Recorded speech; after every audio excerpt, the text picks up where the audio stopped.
Good morning. I just wanted to hop on here and check in with you all and say hello and share some thoughts. It'll be a shorter video. I may do another one later this evening, depending on how things go. I'm having a fence installed tomorrow, and so I'm really looking forward to that. I don't know who's more excited, me or my dog, because she'll finally get to run around the yard. I have a place I can take her and let her run around now. But I think it'll just be extra special that it's our yard that she gets to run in. So it'll be a lot off of me, and I'll just get to do all the things that I'm used to doing, especially in spring and summertime outside of my yard. I'll get to do that without having to worry about making sure she's getting her exercise, because she'll just be right there with me, getting to run around and do her thing. So I'm really looking forward to it. I bought some flowers. My Jeep is a mess. I don't know if you can see, got a little hydrangea there, or however you pronounce it. And I've got some pansies I'm going to plant, so I'll share some pictures with you guys when I get all that planted. But I just wanted to have a casual chat and, like I said, check in. I have been not so active on here as I used to be, and like I've shared before, it really is because I'm very busy, mostly with our new puppy. I just feel like that's a responsibility, and if you're going to commit yourself to adopting an animal, I think that they deserve, they just deserve to be looked after and taken care of, in a way that is healthy for them. And so it's taking a lot of my time, and while I really enjoy it, I am having to adjust. Maybe in hindsight, I'm thinking back to just kind of who I am. I don't think that I've ever been one who can just switch gears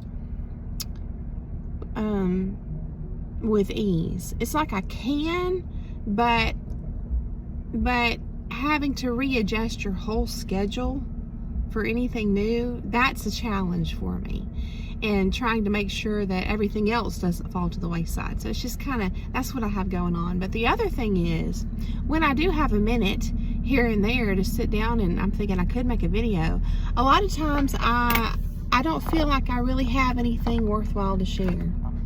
And I've been questioning why. I think it's important to not just latch on to something like that, a thought like that, and let it bring you down and start criticizing yourself and all that. I think it's really important to ask questions. And so, in looking deeper at that, I realized that I have been, besides being busy, I have also been, I guess what you might describe as drinking from the well, drinking deeply from the well, spiritually. And I've just been sort of in a mode of receiving rather than giving. And so I think that's important, because if you are someone who likes to share your journey with others in any capacity, any path you take, any method, I think that's a beautiful thing. I really do. And I think that for a lot of people it can feel like a calling. And so when you want to make sure that you are committed to something like that, if you're not careful, it can start to feel, I wouldn't say burdensome, maybe, but more like you start to feel pressure. And when you feel that pressure come onto you, you start to just fill in with your own mind rather than remaining in that flow state where that, I'm thinking about drinking from the well, in the Bible it talks about that. And I had to look it up and remind myself, all about that. It's in John. I just looked it up now, I don't remember. I'll put it in the description, but I think it's in the book of John, but where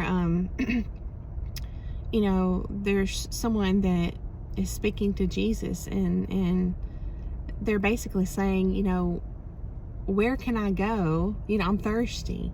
Where can I go to, really satisfy my thirst, where I'm not having to go back constantly and refill, my bucket or whatever it is. And Jesus explains that there are living waters, right? Living waters. And so it's a spiritual thing. And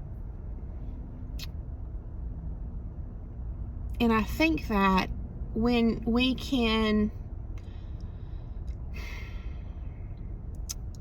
facilitate that in our lives by being not only committed to being still long enough to receive, but also making sure that all of the other things in our life, the other commitments just that we have as a part of our human experience, in this literal, material, physical world, because we have to juggle all that too.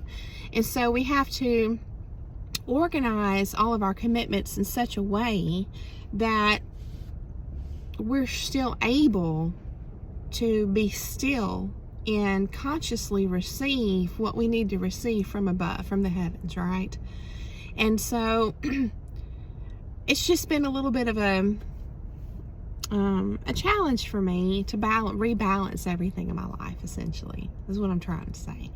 But when I do have the time to sit down, like I say, or like I've already said, and I want to share something with you all, that's when I realize that, I have to refill myself, and before I can, have this outpouring to you all. And I just think that's important, as opposed to me just forcing it and sitting down and just, saying something from my own mind, because I've learned that when you try to do it yourself, literally with your own limited mind, your human ego, however you want to, position it, then you can certainly be in error.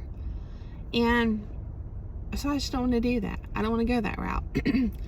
So I just wanted to share that with you all. The other thing that came to me this morning was I'm kind of just sitting on, metaphorically, all of these really interesting stories that are both a part of my life experiences and also the experiences of my close friends and family members. And they're just a myriad, just a huge varied spectrum of all kind of different topics about just the mysteries of life, both spiritually speaking, when you're talking about good and evil and how that manifests and how we experience it, and also just mysterious things which are of great interest to me.